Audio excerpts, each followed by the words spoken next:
So often, I think in our work, we show up in a certain kind of way of what's appropriate or what isn't. And I think who gets to decide that? I mean, so often people say, well, I couldn't say that at work. I don't want to lose my job. And I'm always thinking, if I don't say this, I got to see my aunties.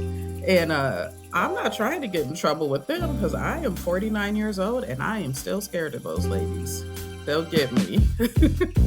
Welcome to Black Philanthropy, Our Stories, where each episode spotlights awesome Black and African American leaders committed to transforming lives and communities through philanthropy. These authentic conversations will inspire, challenge, and remind you you are not alone. Here's your host, award-winning writer, director, and founder of Samuel and Murray, Michelle Renee Jackson.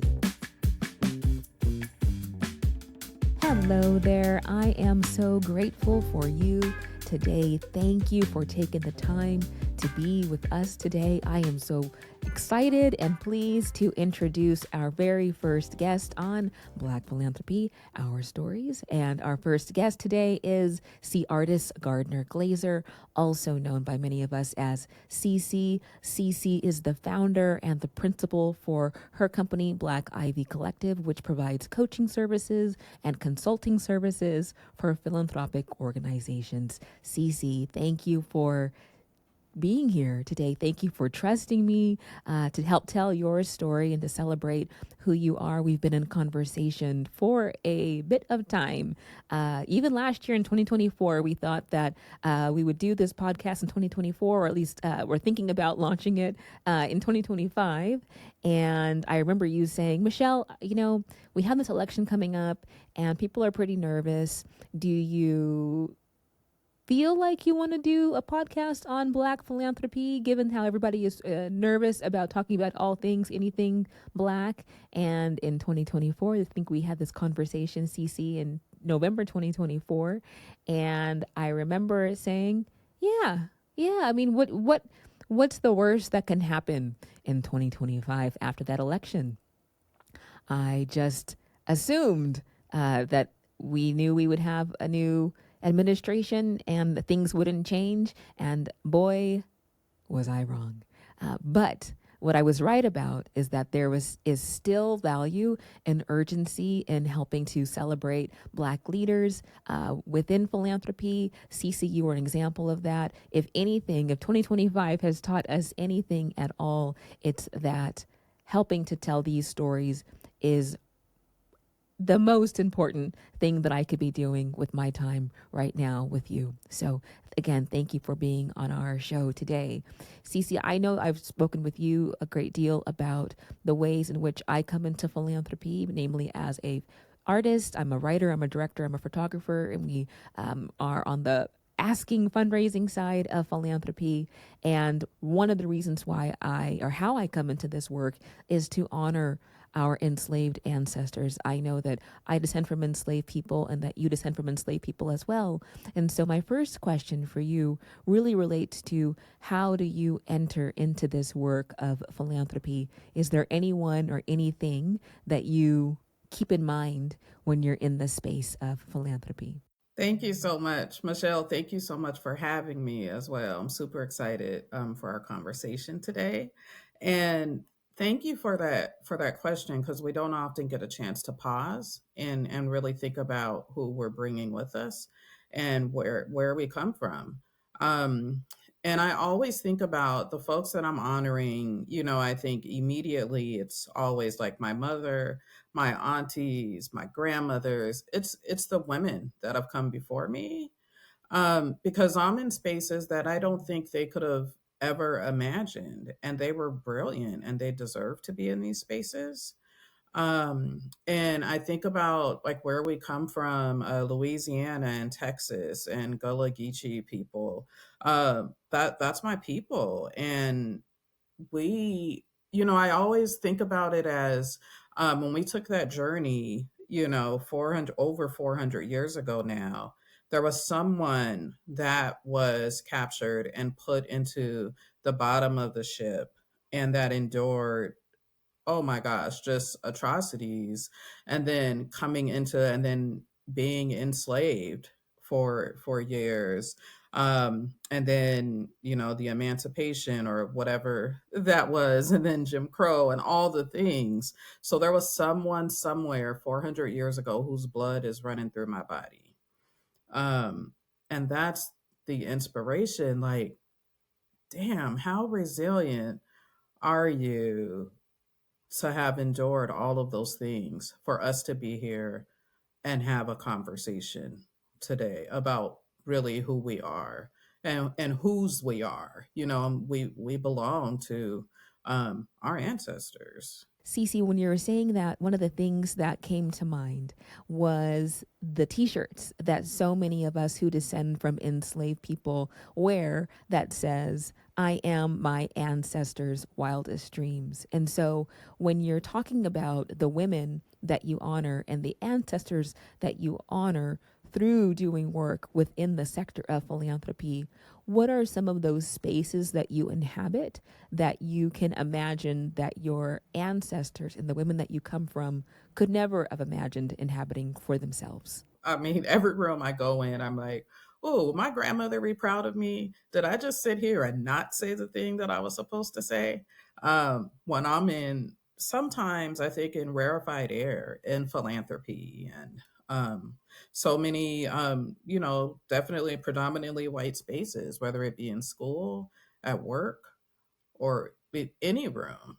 So I have to always think about, like, so often I think in our work we show up in a certain kind of way of what's appropriate or what isn't. And I think who gets to decide that? I mean, so often people say, well, I couldn't say that at work, I don't want to lose my job. And I'm always thinking, if I don't say this, I gotta see my aunties. And I'm not trying to get in trouble with them because I am 49 years old and I am still scared of those ladies. They'll get me.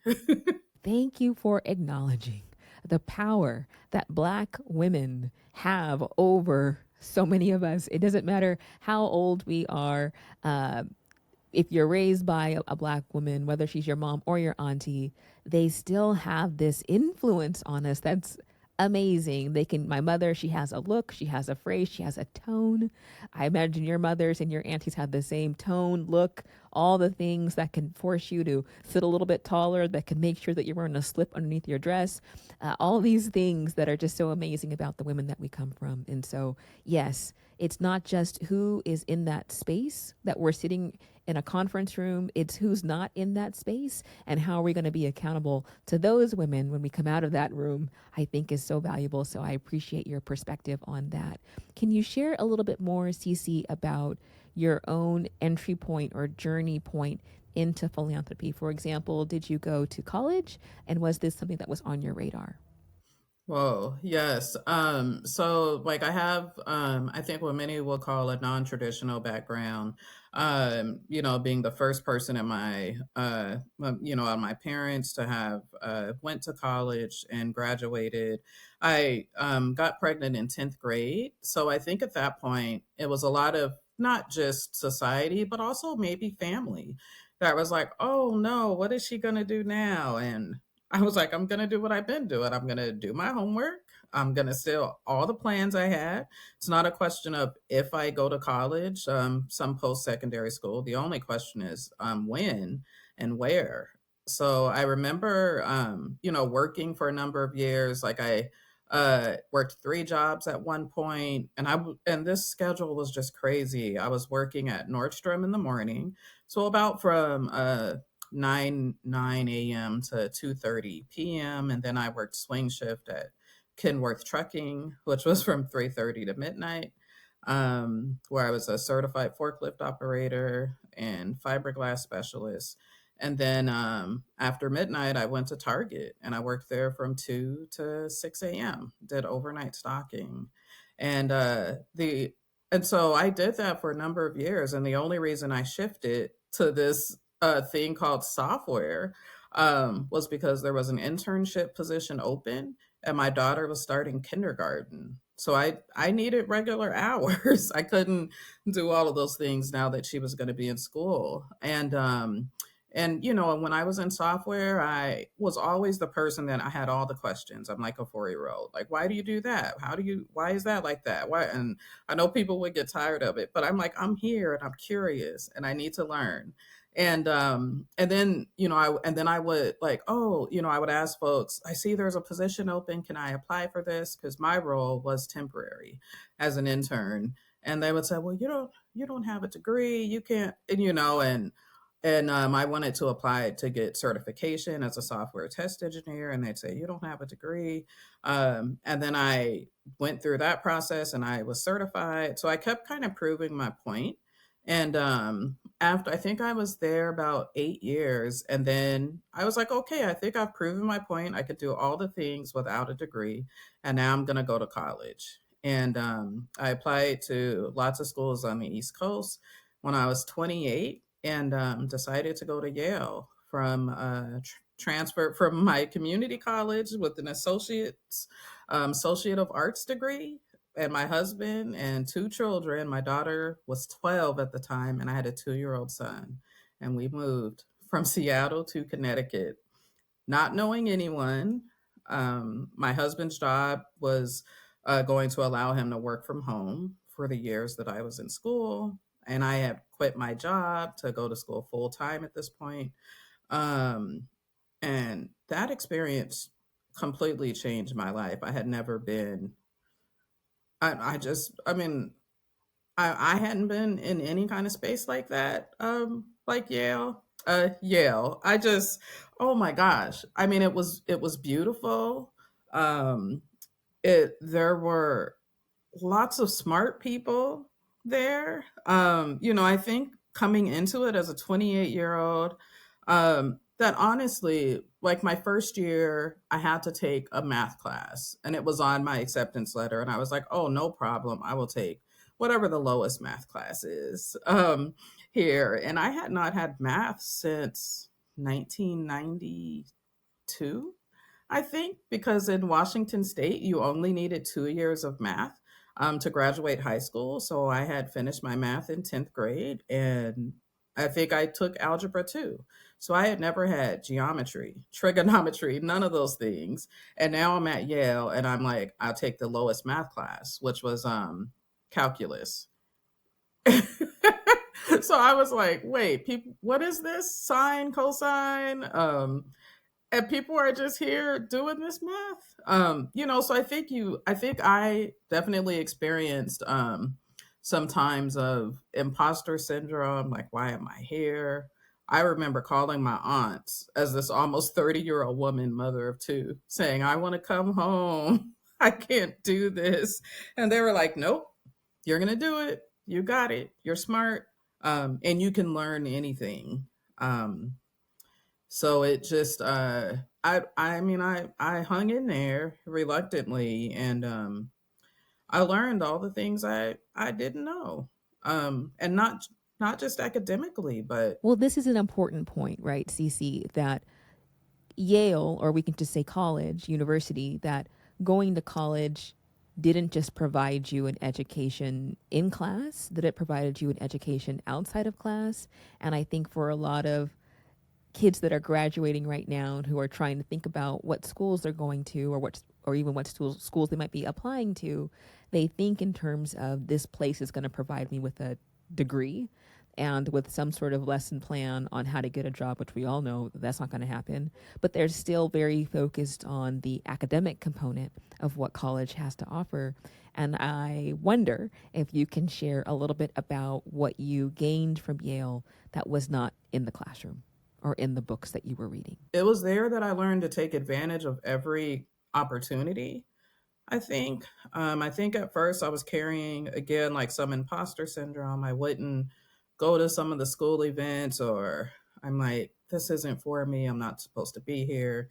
Maybe if I go to events, somebody's gonna find out the secret that they made a mistake, and that kind of thing. And then I had great people around me that were just like my professors for one. Jonathan Holloway, Robert Steptoe, Deborah Thomas. I mean, Elizabeth Alexander was my advisor, and Alondra Nelson was an advisor. And they would just say, you're supposed to be here.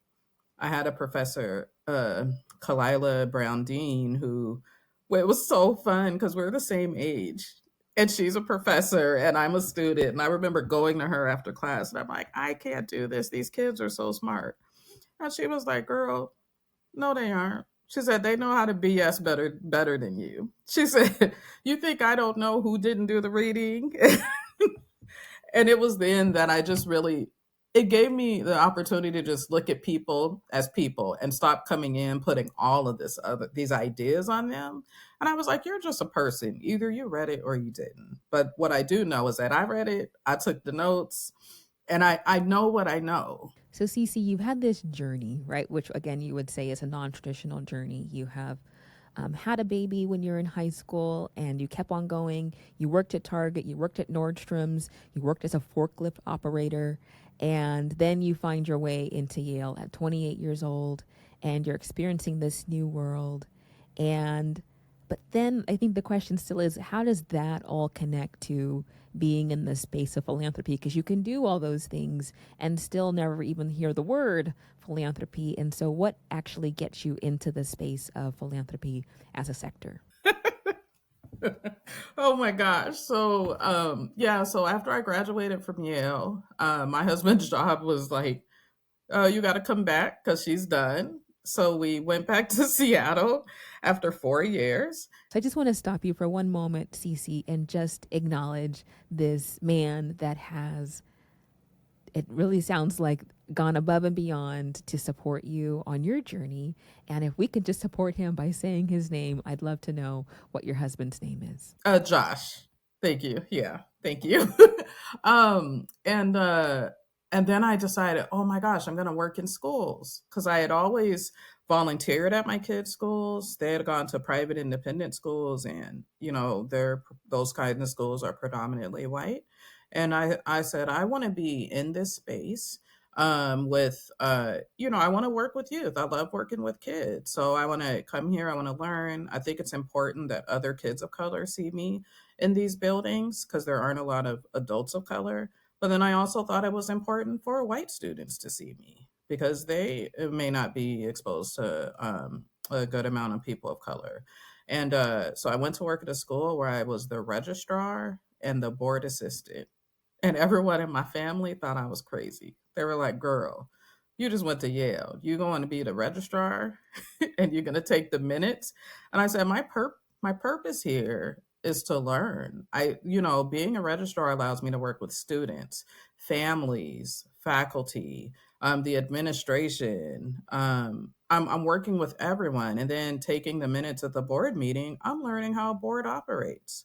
I'm in there and I'm also giving my opinion on things, which I don't think I was supposed to do, but I was in the space. So it was, after working in a school, which is, essentially a nonprofit. And then I went to a nonprofit after that. And then that's when I started writing grants when I worked at Technology Access Foundation. And I learned from that Trish Maline's Desico.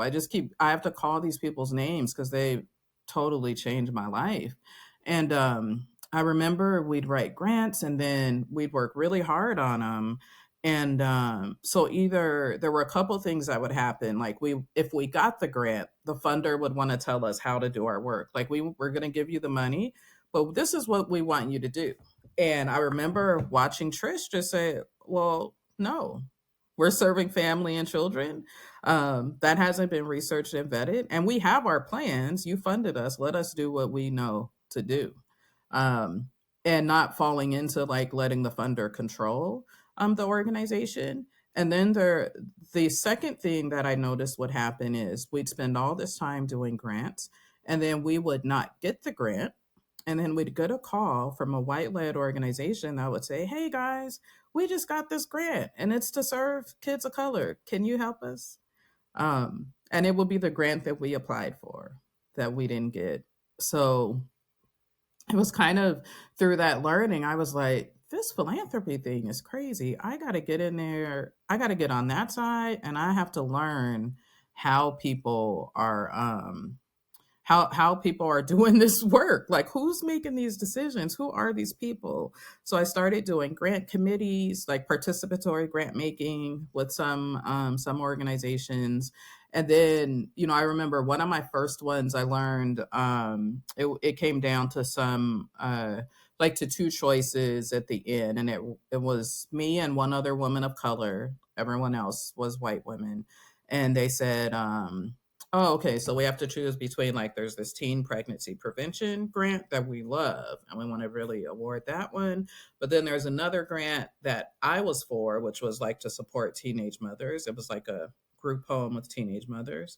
And I loved that one. And they were like, no, we have to do the systems level change. And I'm like, okay, raise your hand in here if you were a teen parent. And I'm like, oh, just me. Okay, cool. So let me tell you, like, without resources like this and programs like this, I wouldn't be in this table right now having this conversation with you. So it was then that I saw there's people out here that work at foundations that are trying to solve for problems, but have close the gate for folks that actually have the lived experience to come in and actually tell you what it is we need, that can connect you with the people that are experiencing the things you say you want to support. And this is bigger. I mean, I've been told, like, I applied for a job for a homeless youth program officer, and the woman asked me, well, what's your experience with homeless youth? And I said, well, I was a homeless youth in Seattle with my mom. I've lived in different shelters around the city. I know how to experience the experience of partnering with your school, so that if you are kind of in a situation where you're not stable, school is the one thing that can help stabilize you. And I remember working with my teachers as a second grader and just saying, hey, I'm at a new shelter. Can you have the bus get me from this new shelter? And they're like, yeah, we'll set it up, make sure the bus comes, get you in the morning. And so I'd never had to change districts sometimes. And that was helpful. So I had shared like that experience and just my own experience of working with youth that have aged out of foster care. I've done programs nationally with youth in care, and organizations that support youth in care. Um, so the lady said, well, that's great. And have you ever written like a white paper on it? And I said, well, no, I have not had the opportunity to write a white paper on it. And she said, well, the other candidates that are applying for this job have done internships with foster care and, the child welfare system. And they've, I mean, all of these different things that they've written papers on it. And I said, well, I've lived it. So and they were like, yeah, but that's not, but like, do you have this experience? But do you have an essay on this is the point, right? Yes, we need the essay. And I just was like, this is crazy. So then it started when I was applying for these jobs at foundations, it became clear why we aren't there. We can't get there if the people making the decisions don't have any like any value for the lived experience that we can bring into the room. How are we ever This is why it takes so long to fix any problem or challenges in community and society, because the people making the decisions are making them based on something they've read without bringing the voices in the room, the people that are closest to the solutions. So one of the things that you and I have talked about is that you went to Yale, I went to Harvard. Technically on the books, we shouldn't even be having a conversation, but we are, and I'm so grateful for that. And I can't say for you, but I know for me, going to Harvard was never on my trajectory when I was in high school, even when I was in college, to be honest. Harvard was just this big thing, castle on movies and in books that I never thought that I would be a part of. And I remember when I was applying to Harvard, you might have done the same thing when you're applying to Yale. I went to go visit because I wanted to see what this space looked like before I actually applied. And so when I was in the application process, I decided that I would visit the campus. And I remember being on campus, and if anyone's been to Cambridge, Harvard can feel like a castle. It is wrapped in gates, certain parts of it. But it's a beautiful, beautiful space. Of course, a pillar of this country. And I remember when I got on campus, I was like, wow, this is Harvard. And I remember saying, you know what, I want to just sit in the hallway, and I want, when the classes are getting out, I just want to stand in the distance and I want to see these Harvard students walk past me. And so that's what I did. I waited for classes to end. I sat in the corner of a hallway and I just watched these Harvard students go by. And I was just like, wow, look at all this intelligence and this smartness and the elite and all of the big words about how magnificent this space and all of the faculty and the staff and the students that inhabited that space. It just felt like walking into a royal space and watching people go by. And then I had the opportunity to sit in a class because, of course, when you're applying to a school, you want to sit in the class and see what's what. And so I remember sitting in a class and sitting around this table and hearing the students engage with their professor. And I was just like, that's not that smart. Like it didn't feel like overwhelming. It just felt like, oh, these are just regular people. I had them cooked up in my mind as these geniuses, and some are geniuses, but some are geniuses in other schools as well, not just at Harvard. And there are many people at Harvard who are not geniuses, right? What I'm trying to say is that they were just people. They were not better people, not worse people. They were just people. And for me, all of a sudden, it made Harvard feel very accessible because I felt like, well, I am a smart person. I'm intelligent. I do well in school. But this place feels accessible to me because it's just full of regular human beings who are trying to figure out these questions that the professor is asking in the books that they're reading, and they're trying to get to a better place instead of it feeling like, or being a space where someone like me, because I wasn't perfect and I'm not a genius, didn't belong. And sometimes philanthropy can feel very similar insofar that philanthropy can feel like this big, esoteric, gilded space. And I wonder how you experience the space of capital P philanthropy, of it being a place of wealth and power and influence. What's your experience been like when you're walking into that space of, or when you have walked into that space of philanthropy? Oh my gosh, Michelle, oh my gosh. Like, I love this so much because it is. I think I still kind of had faith, even though I had seen things work in other ways where I had been gaslit. And then I get in there and I'm like, oh no, y'all not as smart as I thought you were.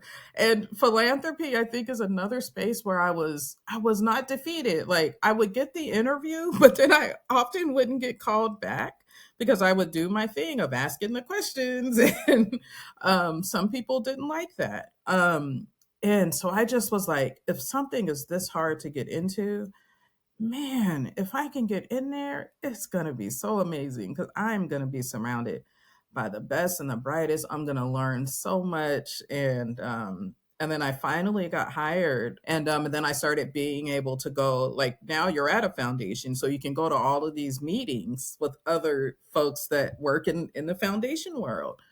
And I kept waiting for, like, where's the room where they keep the smart, like the brilliant folks? Like, I'm dying to meet these people.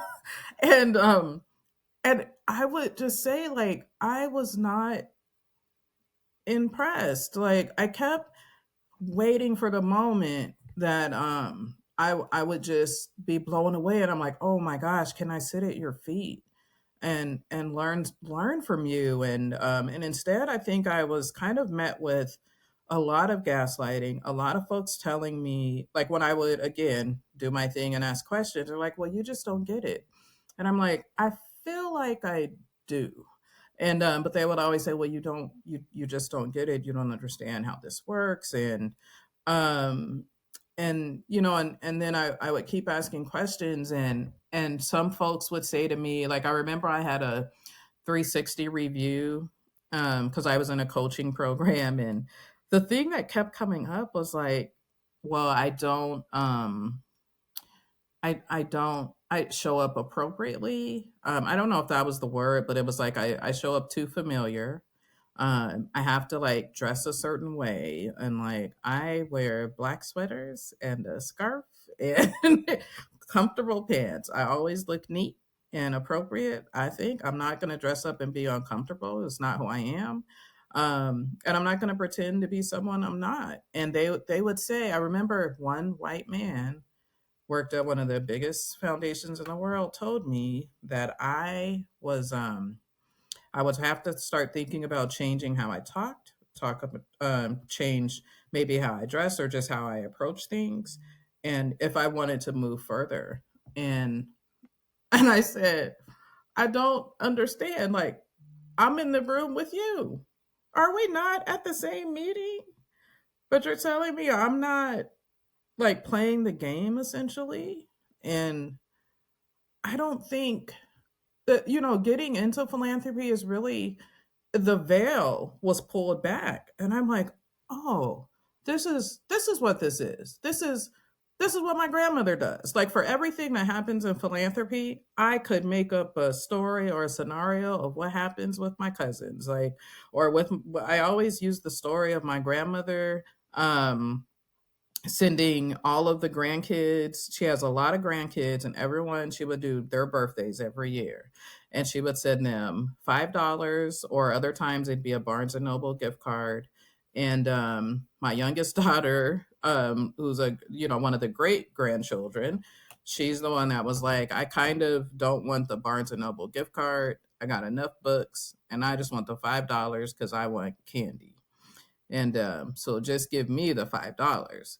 And I think for Gigi, she was like, it's a lot of work for me to get those gift cards. It's easy for me to go to the bank and just get a whole bunch of fives. So I'm just going to give everybody fives. Thank you. So I was like, my grandmother, as a funder, has listened to the community, and then she's giving multi-year unrestricted funding. So I'm like, y'all, this isn't rocket science, and it's not hard. It is just what we've always done. And it's not new. And it's not new. Thank you. This is what we've always done as a community. Like, people literally have made philanthropy into like a real sector that is like about all of these rules and the way you have to approach things.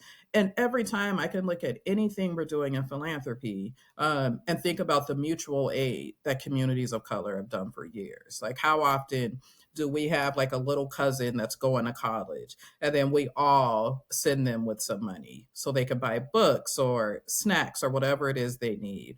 Or when someone in your family can't make rent, we're all on the phone, and we're like, okay, this cousin, can we help them out with the rent? Or whatever it is that family needs, we always all show up. Like, the days of going next door and like, oh my gosh, like, neighbor, I'm in the middle of baking, you're making some cornbread, and I did not realize I didn't have enough eggs. You got an egg, or you got some sugar. I'm in the middle of making Kool-Aid, and I don't have enough sugar. Where did that go? That's just what we do. So I think we never even thought of it being called a name like philanthropy. And I think what's interesting is the literal translation of the word philanthropy is love of humankind. And it's just like, that's what this is about. This is about love. Like, do you love someone enough to make sure that they're good and they're supported and taken care of? And now you've made this thing into a business.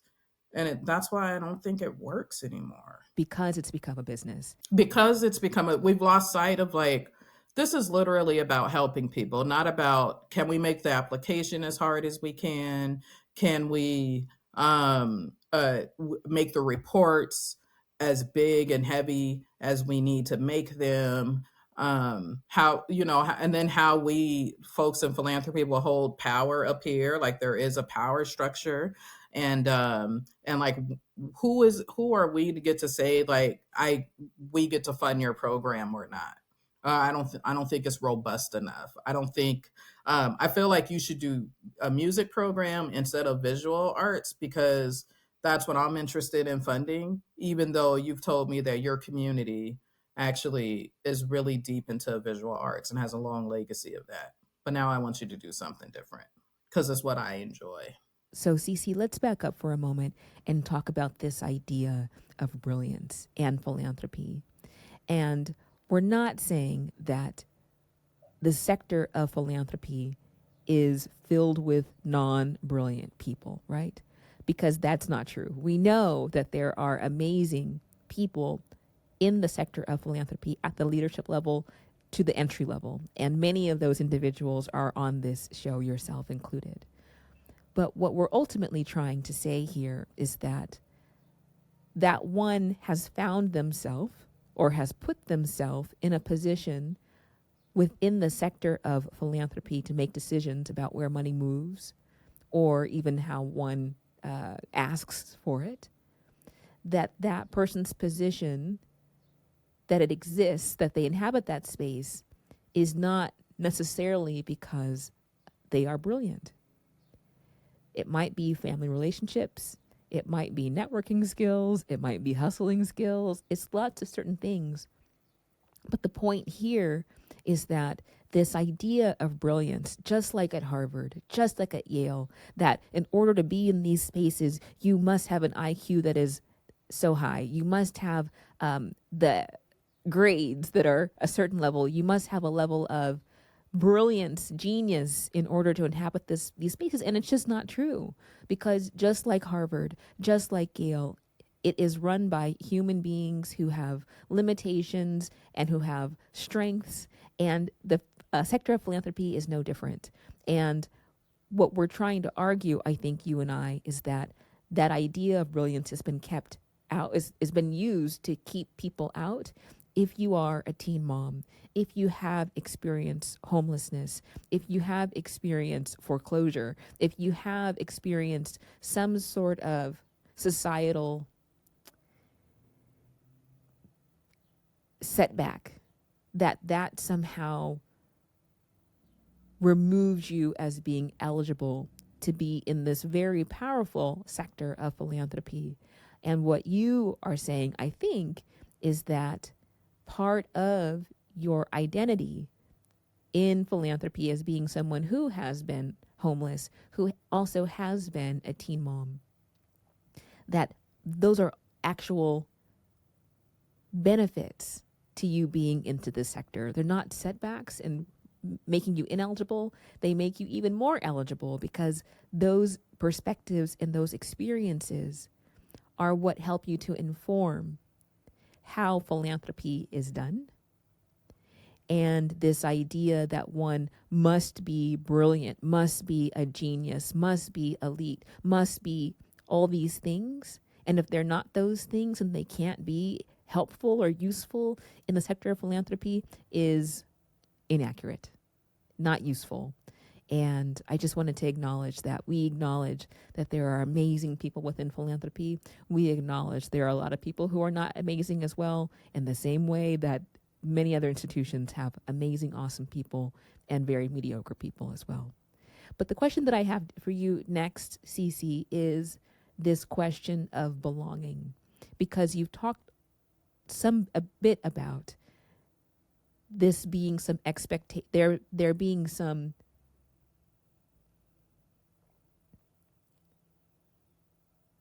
conversation, there being some perspective that you are not enough, that how you show up in this world, in your body, in your voice, as someone who descends from your aunties and your mother who wants to honor them, as a Black woman, that something about you must have to shift in order for you actually to be a part of this community. And so I do wonder for you, now that you've been doing it so many years now, do you feel like you belong in this space, in the sector of philanthropy? 9 years into it, I still would say no. I um I still think I come to the space.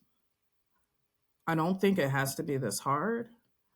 Um I mean I do think I've been able to find some of my people in the space, but I am often um I think about things in a different way. And so there's often things that come up that remind me, I think, that I don't belong.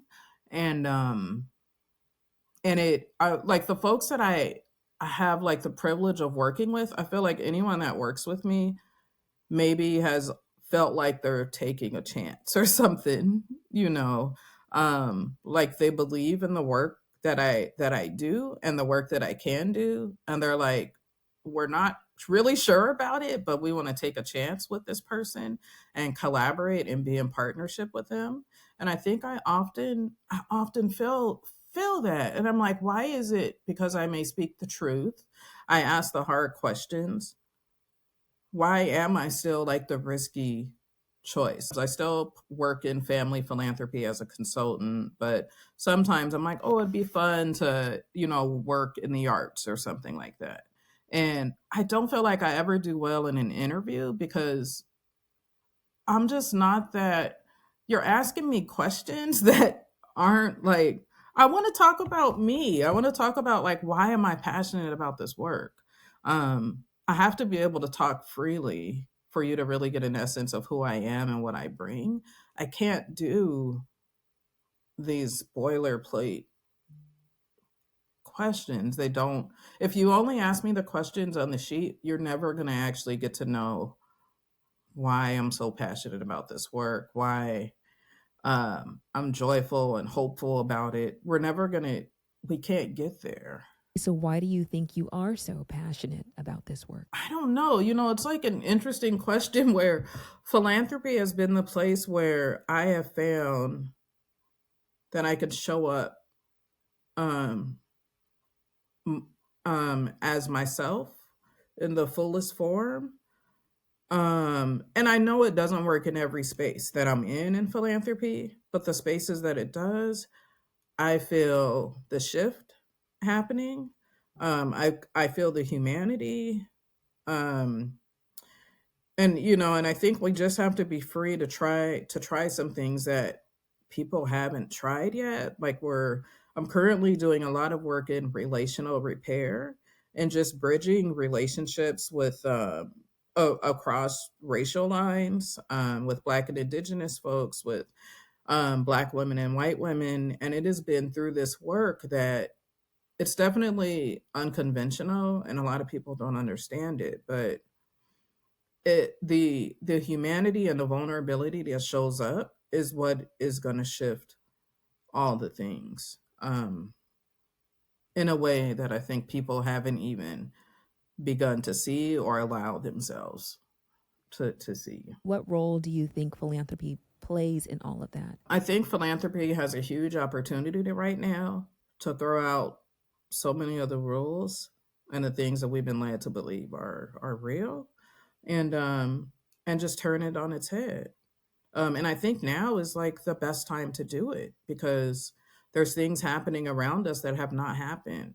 And and now it's like, let's just blow everything up because that's the biggest thing.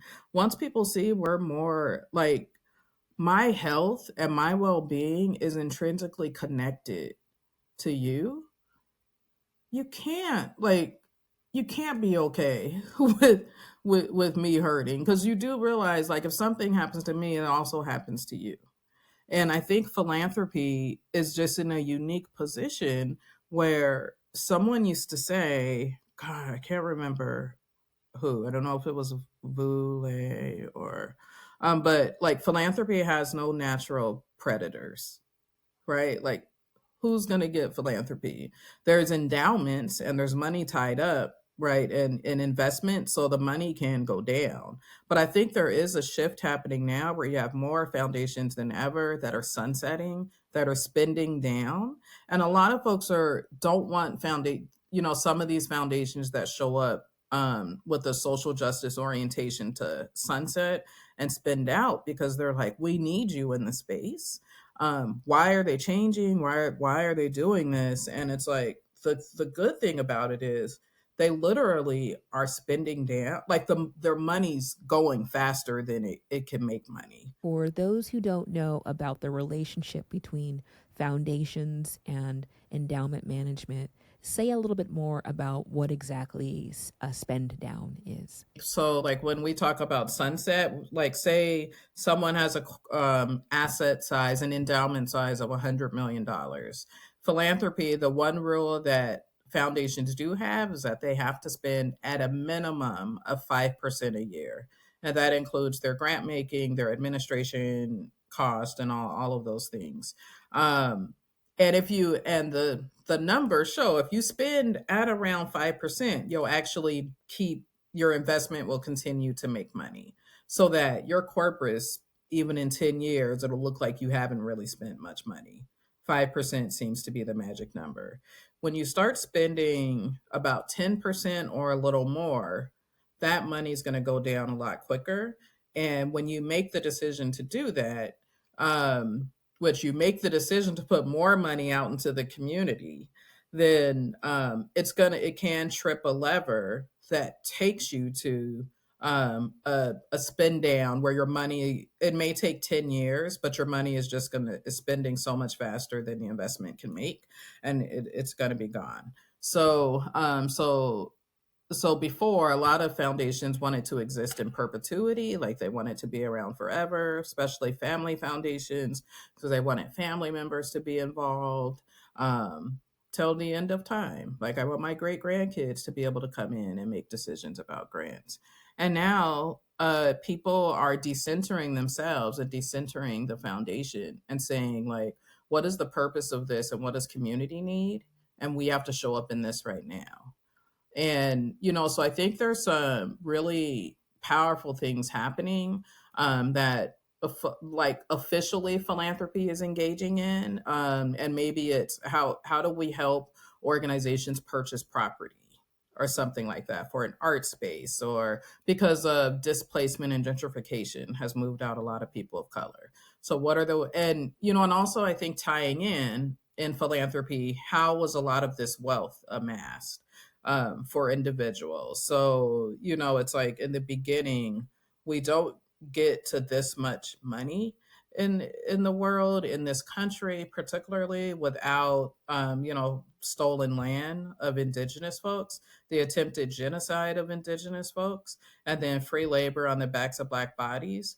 You don't amass the kind of wealth that we have here without those things happening. And so we have to look at and actually get people in philanthropy to talk about where did your wealth come from? And this idea of whose money is this anyway? Like, what gives you the right to control this money? Did you actually make any of this money? And it is not as simple. I've heard like, oh, well, my great grandfather worked really hard. It's like, really? My great grandfather worked really hard too. Like, is not the same, you know. So even getting to where the healing and the repair is, it's got to come from telling the truth. Like, let's tell the truth about where your money came from, who made your money, whose money is it, does it belong to community, does it belong to Black and indigenous folks? Like, who was it stolen from? The labor. Like, you can't make this much profit without exploiting folks. And my job at Satterberg Foundation was really interesting that that's the foundation I ended up working at, because their wealth came from PACCAR and Kenworth Trucking. And the amazing connection there, which I used to think was like fun fact, but I built the trucks at Kenworth. So like that's where I was, a fiberglass specialist and forklift operator. So how wild is it that I worked there between, when did I work there? 94 to 96. And then here we are, in 2016, I'm working there. And I can literally fit for any $100,000 grant that I give, I can think about how many trucks I had to sand and push through the assembly line to be able to move a grant of that size. Where I worked on the plant floor. My father worked there for 27 years. So when we really literally think of like, how many trucks have I built versus how many trucks has the family built with their hands? Right, and it's like, and I'm not even 50 yet. So people talk about the wealth that was made like in historic terms. And it's like, no, these are real people still walking around that have connections to your money continuing to make money. Like we're here. This isn't historic. Like we have to stop looking at it like this was a long time ago because it's not that long ago. Like my grandmother was born in 1920 something. Just last year I went to Louisiana for her baby sister's funeral. She was the last surviving sibling. She had just turned 99. And then we went to the plantation my grandmother was born on. And it still says Scotland Plantation. And people act like this is a long time ago. Like my grandmother was born after the emancipation, but she was born on a plantation. Like I stood on the land with my son. This is real. This ain't that long ago. You are listening to Black Philanthropy, Our Stories, a Samuel and Marie podcast with new episodes released every Wednesday on Apple, Spotify, YouTube, and anywhere you will find a podcast living its best life, you will find us there.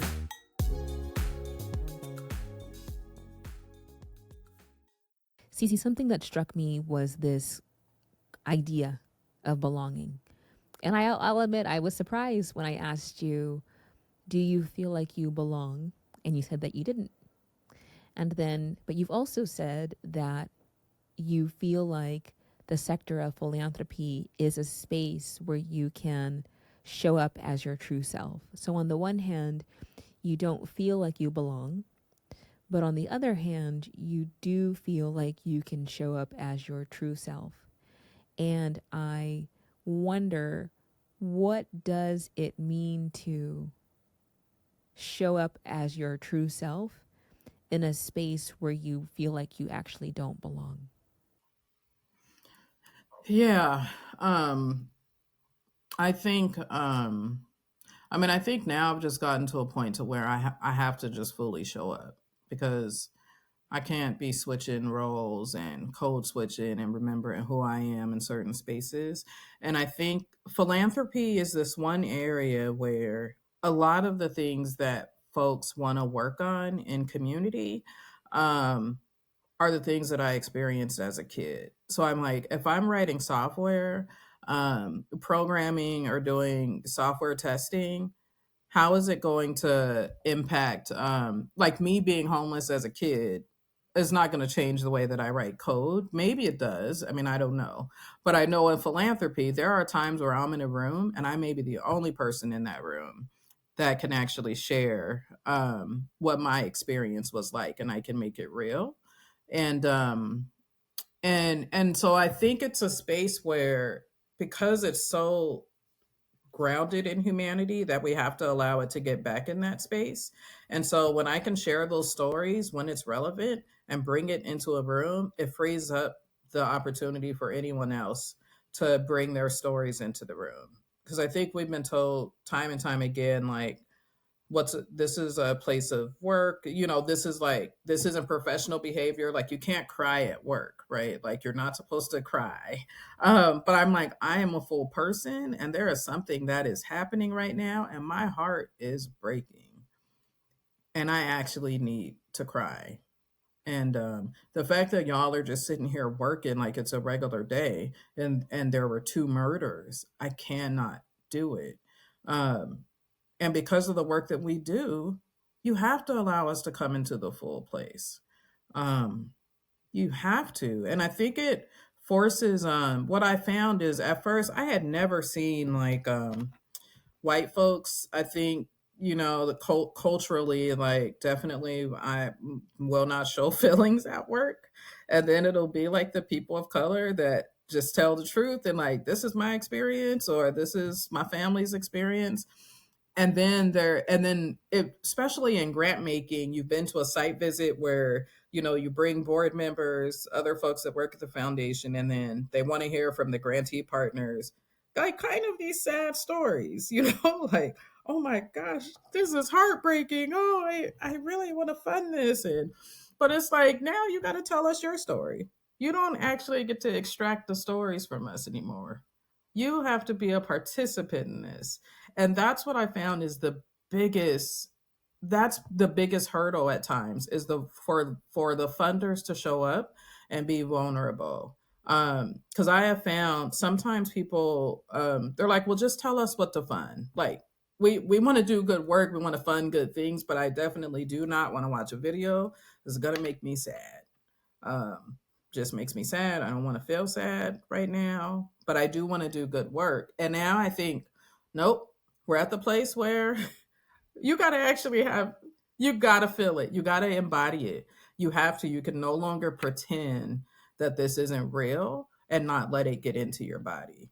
Because, if I'm asking you to literally watch something or to learn about something while me and my children and my family are literally living it, that's the least that you can do if you want to do this work. You can't just, at first I thought philanthropy, I was like, I want to move money to community. I want to do all of these good things. And then I had the opportunity to do that, but I wasn't sure if people were really embodying what we were doing. And that was when I discovered, and I didn't know I would discover this, but I was like, oh, damn, it's not enough. Moving the money isn't enough for me. Moving the money is not enough. Writing checks is not enough. Having a big ass gala or gala, depending on who you talk to, is not enough. And galas, oh my gosh, right? See, something that comes to mind is this sense of timing.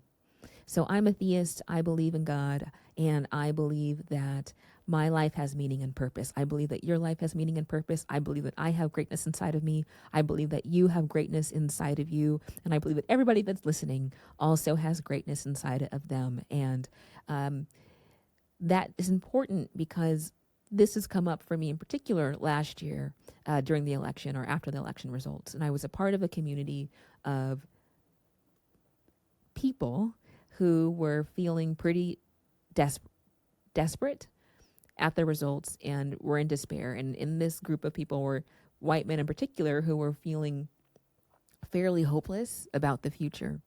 And I remember saying to them, it could be possible that you were created for this moment that you are feeling hopeless about. Maybe it's the case that your leadership, that your skills, that your expertise might be the thing to save, capital a lowercase s, save this world from the chaos it's about to go into. And of course, this is November 2024, so I have no idea of what we're about to walk into in 2025. But even in 2025, I still believe that why am I here now and not here 100 years from now or 100 years in the past? Why does my life, why does your life, why do all of our lives, why are we existing right now at this moment?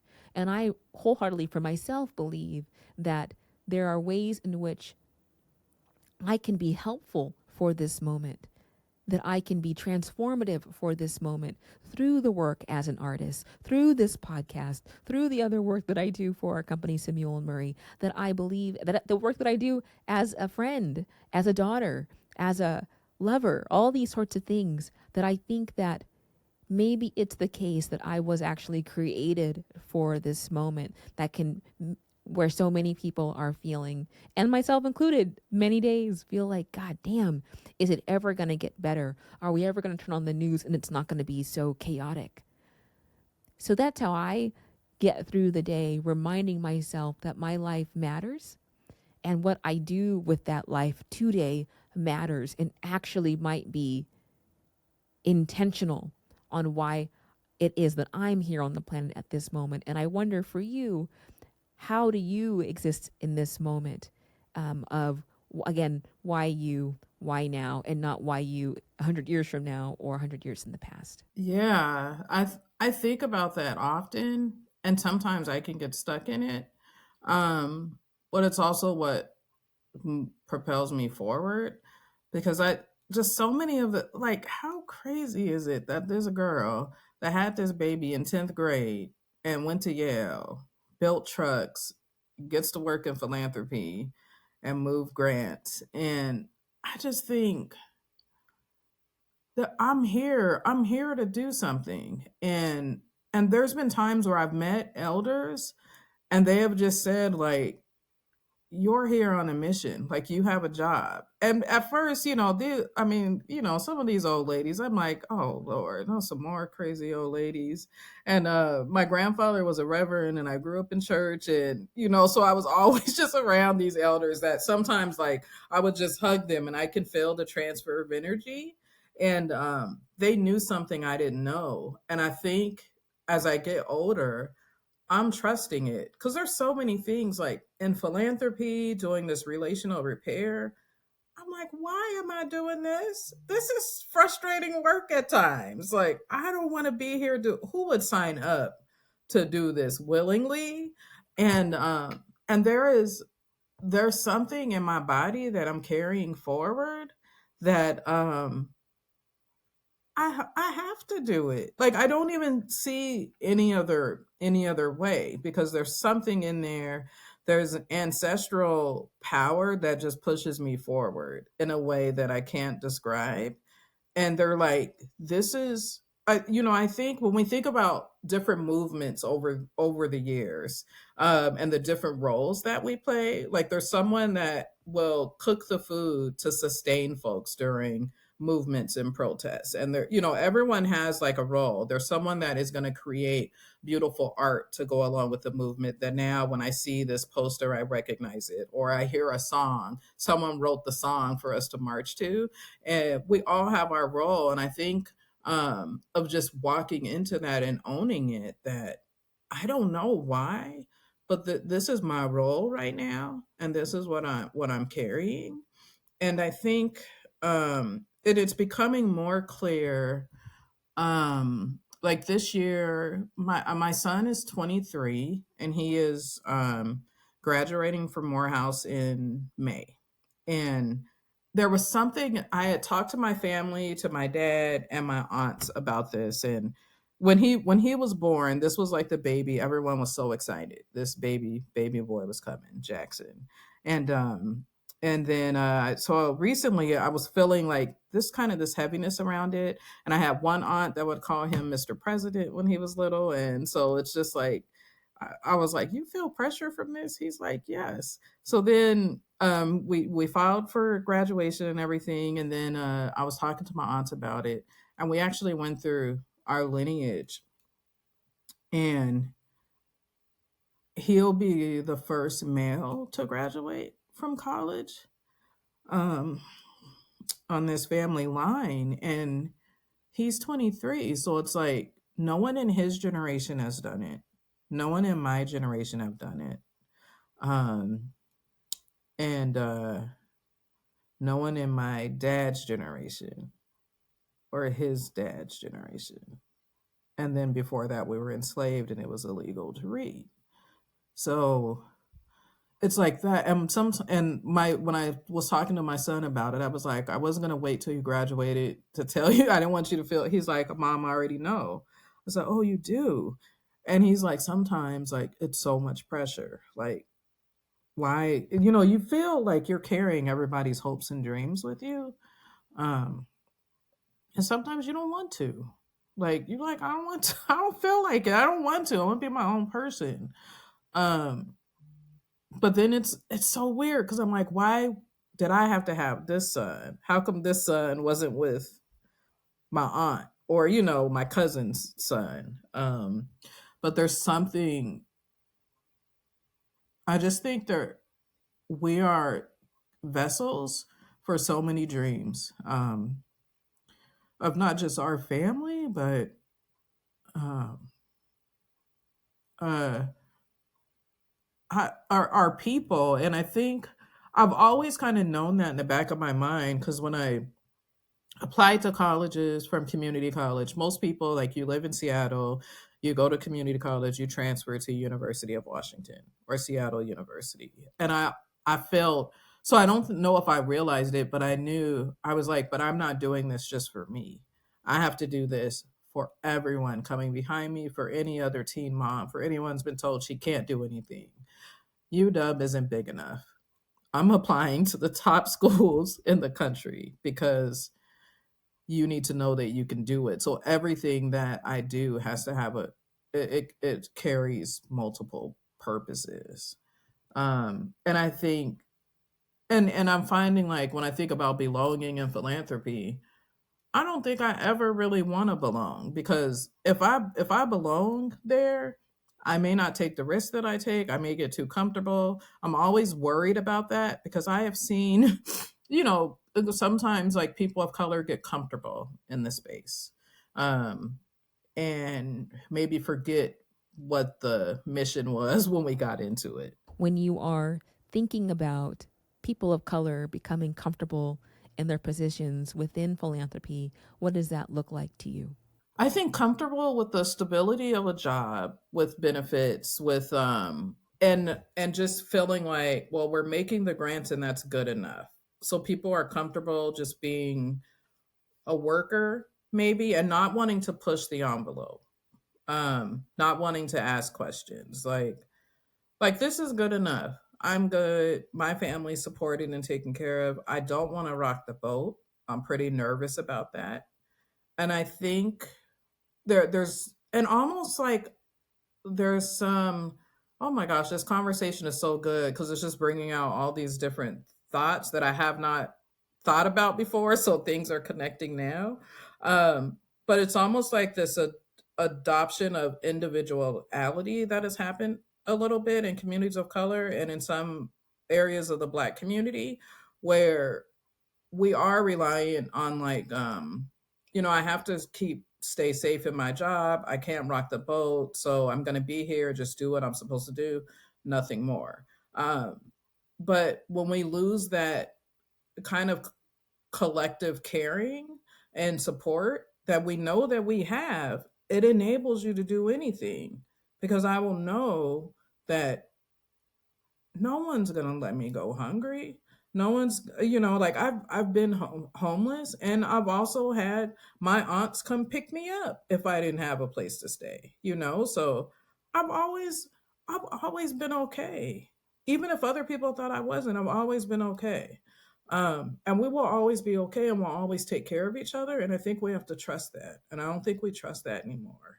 So not being able to trust it allows us to move in a way where we're not always willing to take the risk that, like, our ancestors took. Something that I think about a lot is the ways in which the roles of Black people and people of color, but all in this case, Black people, have changed in the last, let's say, 50 to 60 years. Which is to say, right now, you have a number of Black people employed in positions that are directly tied to institutional approaches to social justice. In this case, we can say, let's say, DEI. And we also know that many of those positions are being eliminated right now. But prior to that elimination, there was, at least for the last 4 to 5 years, in a post-George Floyd world, there was a perspective that institutions cared about social justice, racial justice, all those sorts of things, and Black people were also included in those positions to fill those spots to help ensure that those institutions were good to their word.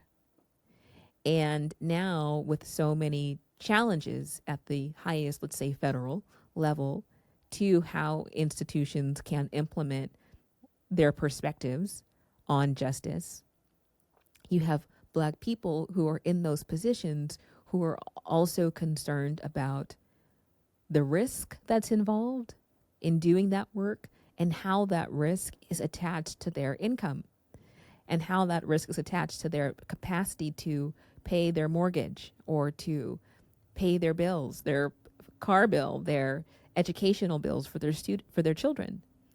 And so you've got this interesting conundrum for social justice in particular, where the individuals who have been tasked with implementing social justice for institutions are now concerned about job security and how that impacts their ability to meet their financial obligations to themselves and their families and to maybe their communities.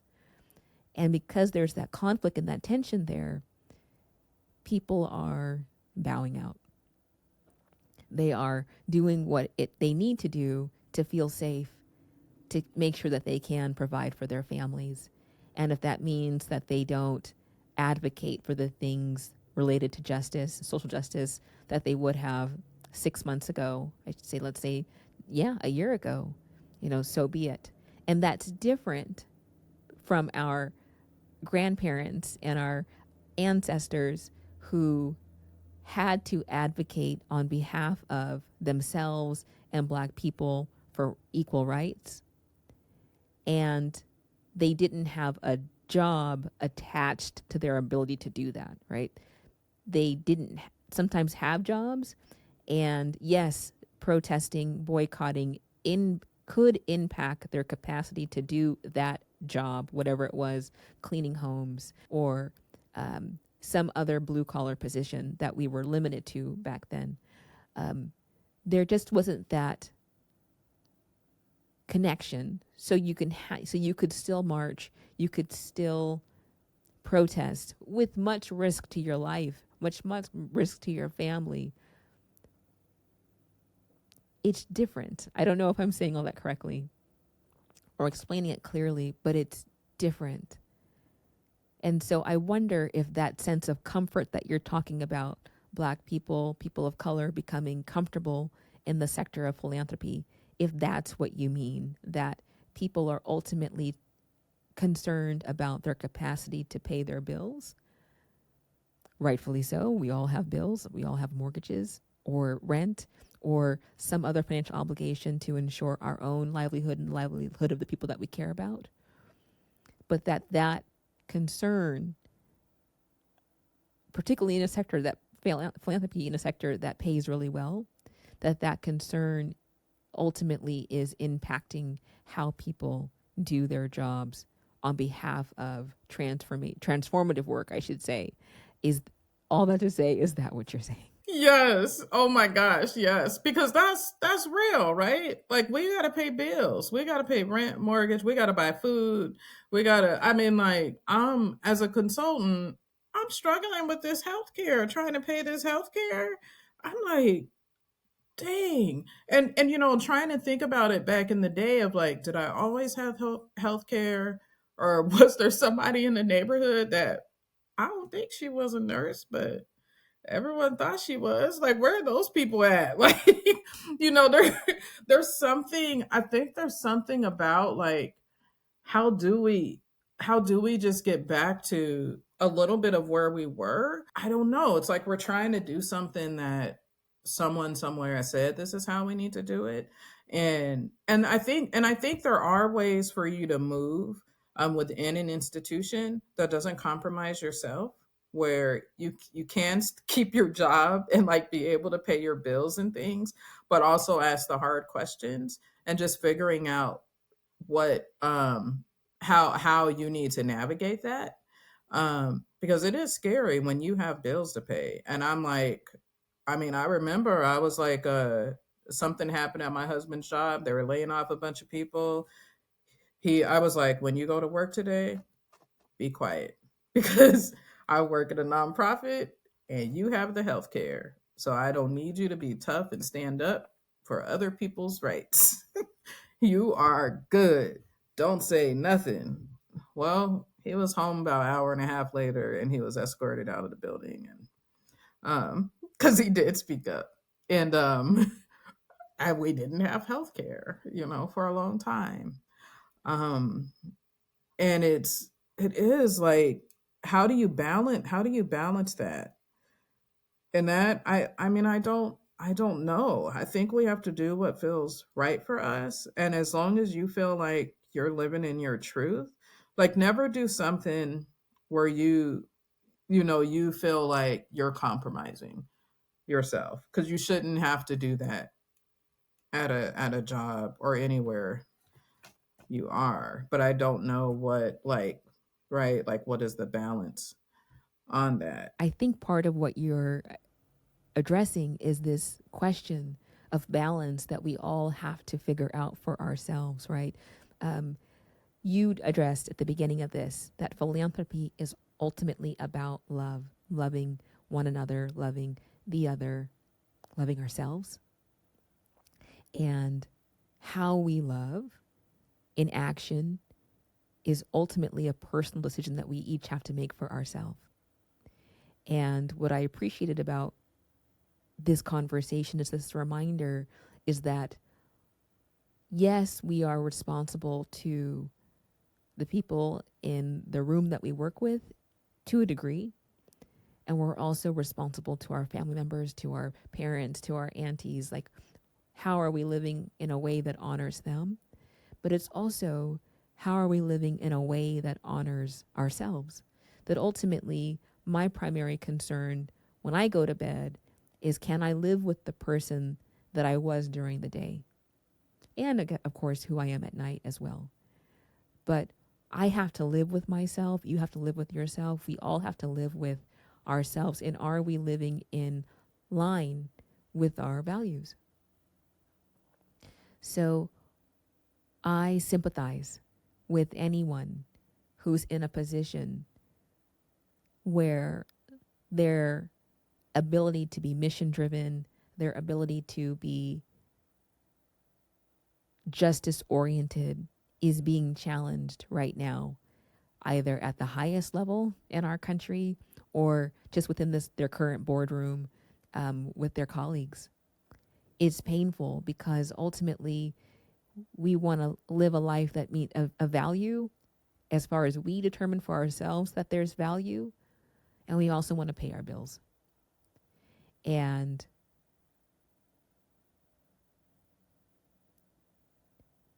loving in a way that we believe is the right way for each of us, for our organizations, for us as individuals, is ultimately a private decision that is worth, I always believe, the risk.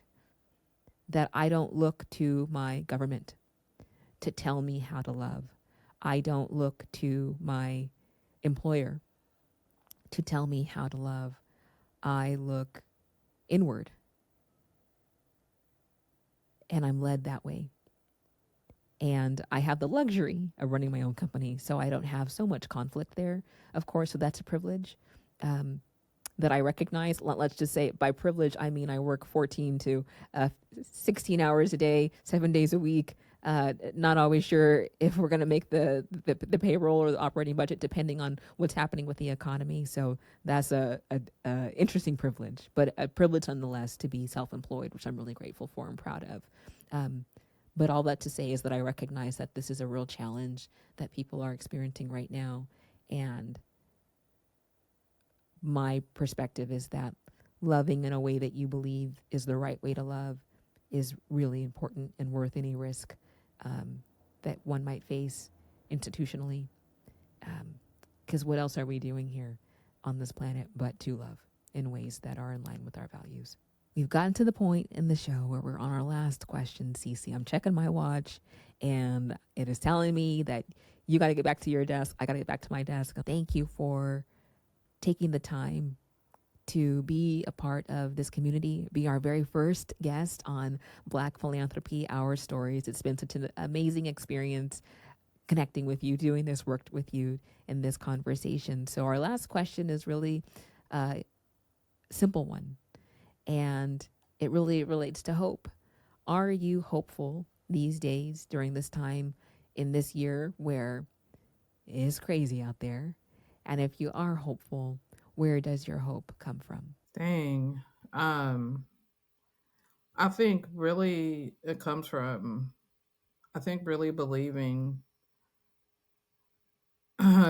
I always feel like a Pollyanna or something, but I really believe in folks' inherent goodness in in humanity, and I even on the hardest days, I have to continue to believe that we can get there.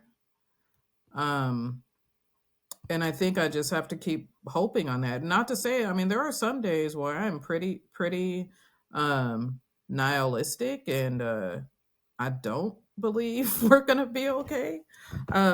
And then I wake up the next day and I'm like, it's a new day. The sun is out and we are going to be okay. We're gonna be okay. And I think there is always another way. Um yeah, I mean, I think sometimes I just think, oh, I could just shift the language. So if I go to a philanthropy conference, I'm not going to. The question people ask each other at a philanthropy conference, oh, you're at a foundation. How large is your foundation? How large is your endowment? Oh, I'm at $1 billion foundation. Or, but I'm like, what if we just start? I'm going to be like, how much money y'all distribute? Oh my gosh, have you met such and such? They gave out $500 million last year. Like that's going to be the competition, right? Who loved the hardest, who gave the most, like not who has the most, but who has the ability to give the most and the willingness to. And I think we'll get there. I have never thought about that leaders within philanthropy, particularly on the giving side, would be in competition, could be in competition with one another, not regarding how big their endowments are, but really how much of their endowments that they're giving away. That would be so awesome. And it reminds me of when you and I first spoke, when I first let you know that I was going to do this show, when it was just an idea about, I guess, well, this was in November of 2024. And I was telling you the concept of the show, the vision, the intention, the plans, all of it. And it was all very fuzzy of what I was trying to do, which is trying to put something together. But you had a good sense of what I was trying to do. And because of that, in that conversation, you said Black Philanthropy, Our Stories is hella dope and so needed. And I wondered, now as our first guest on our show, does this work that we've done in this episode together feel to you to be still hella dope and so needed? It's something about being able to connect, to authentically connect with one another and just talk things through, where I'm thinking about things like, once we're finished here, I'm still going to be like, my wheels are still going to be spinning about what we've talked about.